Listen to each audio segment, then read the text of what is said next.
बंधुओं नमस्कार। आपने कल की वीडियो में सुना था यदुकुल का संहार किस प्रकार हुआ और भगवान श्री कृष्ण को किस प्रकार बहेलिए से बाण लगा। और आगे की आज इस कथा में आप सुनिए श्री भगवान का स्वधाम गमन। भगवान अपने धाम को चले जाते हैं उसके बाद ये लीला समाप्त करके। तो आज सुनिए, चलिए देखिए। श्री सुखदेव जी कहते हैं, परीक्षित, दारुक के चले जाने पर ब्रह्मा जी, शिव, पार्वती, इंद्रादि लोकपाल, मरीचि आदि प्रजापति, बड़े बड़े ऋषि मुनि, पितर, सिद्ध, गंधर्व, विद्याधर, नाग, चारण, यक्ष, राक्षस, किन्नर, अप्सराएं तथा गरुड़ लोक के विभिन्न पक्षी अथवा मैत्रेय आदि भगवान श्री कृष्ण के परम धाम प्रस्थान को देखने के लिए बड़ी उत्सुकता से वहां आए। वे सभी भगवान श्री कृष्ण के जन्म और लीलाओं का गान अथवा वर्णन कर रहे थे। उनके विमानों से सारा आकाश भर सा गया था। वे बड़ी भक्ति से भगवान पर पुष्पों की वर्षा कर रहे थे। सर्वव्यापक भगवान श्री कृष्ण ने ब्रह्मा जी और अपने विभूति स्वरूप देवताओं को देखकर अपने आत्मा के स्वरूप में स्थित किया और कमल के समान नेत्र बंद कर दिए। भगवान का श्री विग्रह उपासकों के ध्यान और धारणा का मंगलमय आधार और समस्त लोगों के लिए परम रमणीय आश्रय है। इसलिए उन्होंने योगियों के समान अग्नि देवता संबंधी योग धारणा के द्वारा उसको जलाया नहीं, से शरीर अपने धाम में चले गए। उस समय स्वर्ग में नगारे बजने लगे और आकाश से पुष्पों की वर्षा होने लगी। परीक्षित, भगवान श्री कृष्ण के पीछे इस लोक से सत्य, धर्म, धैर्य, कीर्ति और श्रीदेवी भी चली गई। भगवान श्री कृष्ण की गति मन और वाणी के परे है। तभी तो जब भगवान अपने धाम में प्रवेश करने लगे तब ब्रह्मादि देवता भी उन्हें न देख सके। इस घटना से उन्हें बड़ा ही विस्मय हुआ। जैसे बिजली मेघ मंडल को छोड़कर जब आकाश में प्रवेश करती है तब मनुष्य उसकी चाल नहीं देख पाते, वैसे ही बड़े बड़े देवता भी श्री कृष्ण की गति के संबंध में कुछ न जान सके। ब्रह्मा जी और भगवान शंकर आदि देवता भगवान की है परम योगमयी गति देखकर बड़े विस्मय के साथ उनकी प्रशंसा करने लगे। उसकी प्रशंसा करते अपने अपने लोक में चले गए। परीक्षित, जैसे नट अनेकों प्रकार के स्वांग बनाता है परंतु रहता है उन सबसे निर्लेप, वैसे ही भगवान का मनुष्य के समान जन्म लेना, लीला करना और फिर उससे संवरण कर लेना उनकी माया का विलास मात्र है, अभिनय मात्र है। वे स्वयं इस जगत की सृष्टि करके इसमें प्रवेश करके विहार करते हैं और अंत में संहार लीला करके अपने अनंत महिमामय स्वरूप में ही स्थित हो जाते हैं। सांदीपनि गुरु का पुत्र यमपुरी चला गया था परंतु उसे वे मनुष्य शरीर के साथ लौटा लाए। तुम्हारा ही शरीर ब्रह्मास्त्र से जल चुका था परंतु उन्होंने तुम्हें जीवित कर दिया। वास्तव में उनकी शरणागत वत्सला ऐसी ही है। और तो क्या कहूँ, उन्होंने कालों के महाकाल भगवान शंकर को भी युद्ध में जीत लिया और अत्यंत अपराधी अपने शरीर पर ही प्रहार करने वाले व्याध को भी सदैव स्वर्ग भेज दिया। प्रिय परीक्षित, ऐसी स्थिति में क्या वे अपने शरीर को सदा के लिए यहाँ नहीं रख सकते थे? अवश्य ही रख सकते थे।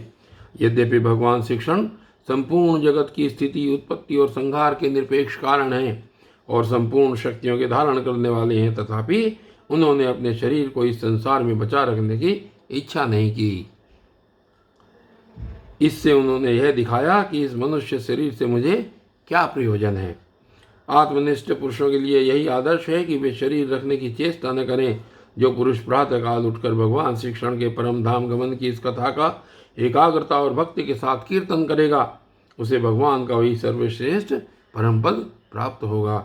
इधर दारुक भगवान श्री कृष्ण के विरह से व्याकुल होकर द्वारका आया और वसुदेव जी तथा उग्रसेन के चरणों पर गिर गिर कर उन्हें आंसुओं से भिगोने लगा।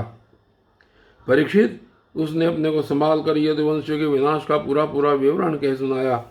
उसे सुनकर लोग बहुत ही दुखी हुए और मारे शोक के मूर्छित हो गए। भगवान श्री कृष्ण के वियोग से बेबल होकर वे लोग सिर पीटते हुए वहां तुरंत पहुंचे जहां उनके भाई बंधु निष्प्राण होकर पड़े हुए थे। देवकी, रोहिणी और वसुदेव जी अपने प्यारे पुत्र श्री कृष्ण और बलराम को न देखकर शोक की पीड़ा से बेहोश हो गए। उन्होंने भगवत विरह से व्याकुल होकर वहीं अपने प्राण छोड़ दिए। स्त्रियों ने अपने अपने पतियों के शव पहचान कर उन्हें हृदय से लगा लिया और उनके साथ चिता पर बैठकर भस्म हो गई। बलराम जी की पत्नियां उनके शरीर को, वसुदेव जी की पत्नियां उनके शव को और भगवान की पुत्रवध में अपने पतियों की लाशों को लेकर अग्नि में प्रवेश कर गई। भगवान श्री कृष्ण की रुक्मिणी आदि पटरानियां उनके ध्यान में मग्न होकर अग्नि में प्रविष्ट हो गई। परीक्षित, अर्जुन अपने प्रियतम और सखा भगवान श्री कृष्ण के विरह से पहले तो अत्यंत व्याकुल हो गए, फिर उन्होंने उन्हीं के गीतोक्त सदुपदेशों का स्मरण करके अपने मन को संभाला। यदुवंश के मृत व्यक्तियों में जिनका कोई पिंड देने वाला न था, उनका श्राद्ध अर्जुन ने क्रमशः विधि पूर्वक करवाया। महाराज, भगवान के न रहने पर समुद्र ने एकमात्र भगवान श्री कृष्ण का निवास स्थान छोड़कर एक ही क्षण में सारी द्वारका डुबो दी। भगवान श्री कृष्ण वहाँ अब भी सदा सर्वदा निवास करते हैं। वह स्थान स्मरण मात्र से ही सारे पाप तापों का नाश करने वाला और सर्व मंगलों को भी मंगल बनाने वाला है। प्रिय परीक्षित, पिंडदान के अनंतर बची कुची स्त्रियों, बच्चों और बूढ़ों को लेकर अर्जुन इंद्रप्रस्थ आए। वहाँ सबको यथा योग्य बसाकर अनिरुद्ध के पुत्र वज्र का राज्याभिषेक कर दिया।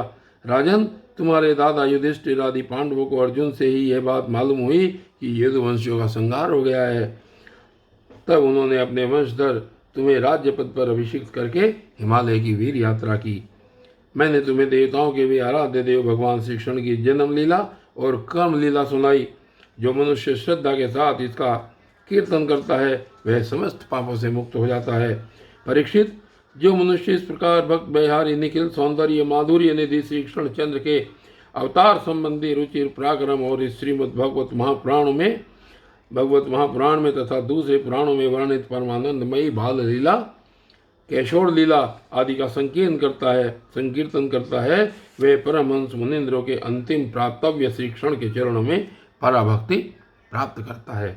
और बंधु, आज की इस वीडियो में सिर्फ इतना ही। और आज यहाँ पर ये एकादश जो स्कंद है वो पूर्ण हो गया है यहाँ पर, और अब आगे जो कथा इसमें चलेगी वो 12वां स्कंद होगा। और तब तक के लिए धन्यवाद।